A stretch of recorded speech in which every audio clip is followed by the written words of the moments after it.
Bonjour et bienvenue dans cette nouvelle édition de la lettre de la FEDOM. Madame Georges-Paul Langevin, ministre des Outre-mer, et Monsieur Kader Arif, secrétaire d'État auprès du ministre de la Défense chargé des anciens combattants et de la mémoire, ont présidé lundi 2 juin 2014 à 11h30 une cérémonie d'hommage national aux dissidents de Guadeloupe, Martinique et Guyane. Les présidents ultramarins des chambres de métiers et de l'artisanat ont été reçus ce mercredi 28 mai 2014 par Georges-Paul Langevin. Le but de cette rencontre, présenter un panorama complet de l'artisanat d'outre-mer, sa force et son dynamisme sur nos territoires, mais aussi les difficultés qu'il peut rencontrer.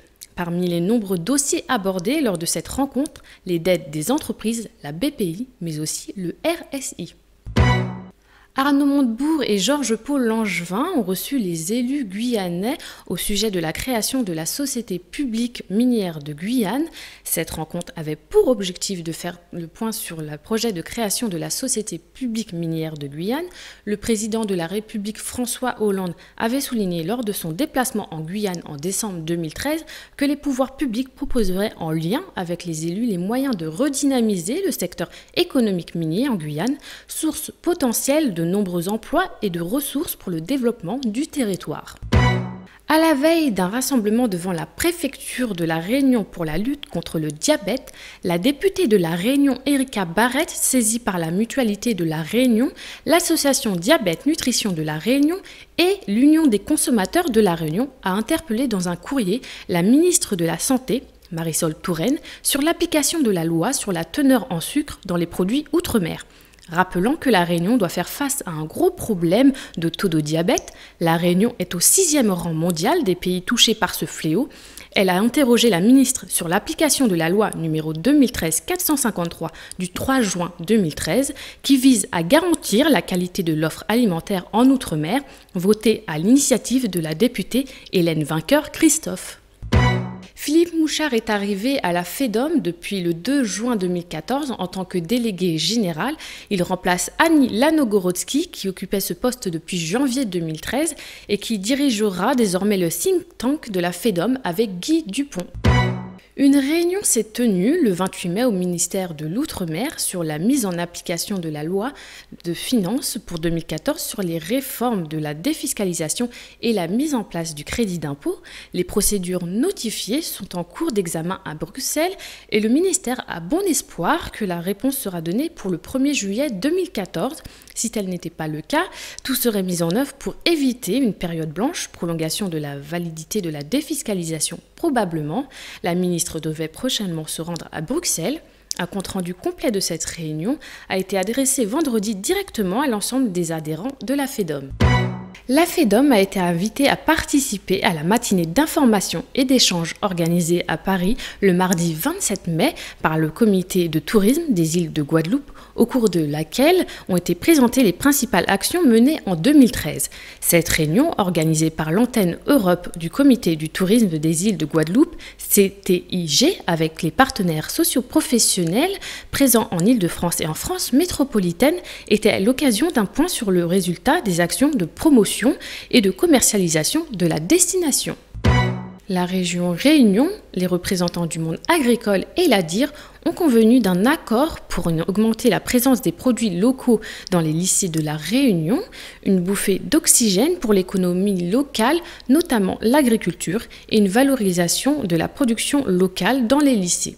La région s'est en effet engagée à valoriser la production locale au sein de la restauration collective en réunissant les acteurs concernés afin de pérenniser le travail collaboratif à travers la signature d'une charte de partenaires. Pour l'ensemble des partenaires, il s'agit de valoriser le patrimoine alimentaire et accroître la part des produits locaux dans la restauration collective au regard des enjeux économiques et de santé publique.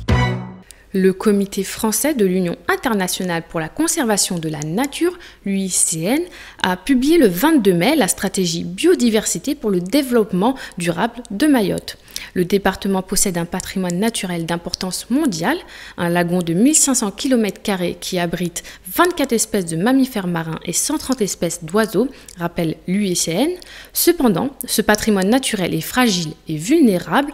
De nombreuses causes de dégradation le menacent. pollution, urbanisation, espèces exotiques envahissantes, impact du changement climatique, Mayotte devient ainsi un département d'outre-mer pilote dans la mise en œuvre de la stratégie nationale de la biodiversité 2011-2020 et des engagements de la conférence environnementale. En Guyane, l'Office du tourisme créé l'an dernier profite de sa jeunesse pour brûler les étapes, site internet soigné, page Facebook régulièrement alimentée, vélos de location, cartes et circuits touristiques, la commune veut se tourner vers l'avenir en attendant les touristes. Redorer l'image de la ville marquée par les habituels clichés, orpaillage clandestin, violence, prostitution et corruption. Tel est le défi que s'est lancé Fanny Léon, la directrice de l'Office de tourisme de Maripasoula, qui évoque ses difficultés à promouvoir cette destination avec de tels handicaps de départ. L'UGP BAN, Union des groupements de producteurs de bananes de la Guadeloupe et Martinique, est en conflit avec l'enseigne Auchan, laquelle a engagé depuis le 19 mai une campagne de communication appuyant une opération de braderie de la banane à 75 centimes le kilo dans l'ensemble des magasins de France. L'UGP BAN s'oppose à cette opération qui a pour effet de dévaloriser leur production.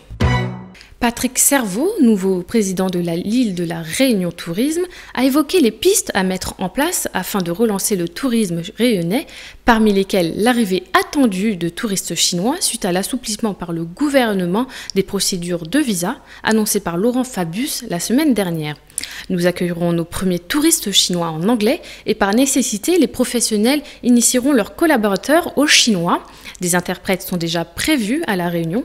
Le réservoir chinois est très important au niveau quantitatif et qualitatif. Les Chinois qui voyagent ont un grand pouvoir d'achat, a déclaré Patrick Cerveau. On se retrouve la semaine prochaine pour une nouvelle édition de la lettre de la FEDOM.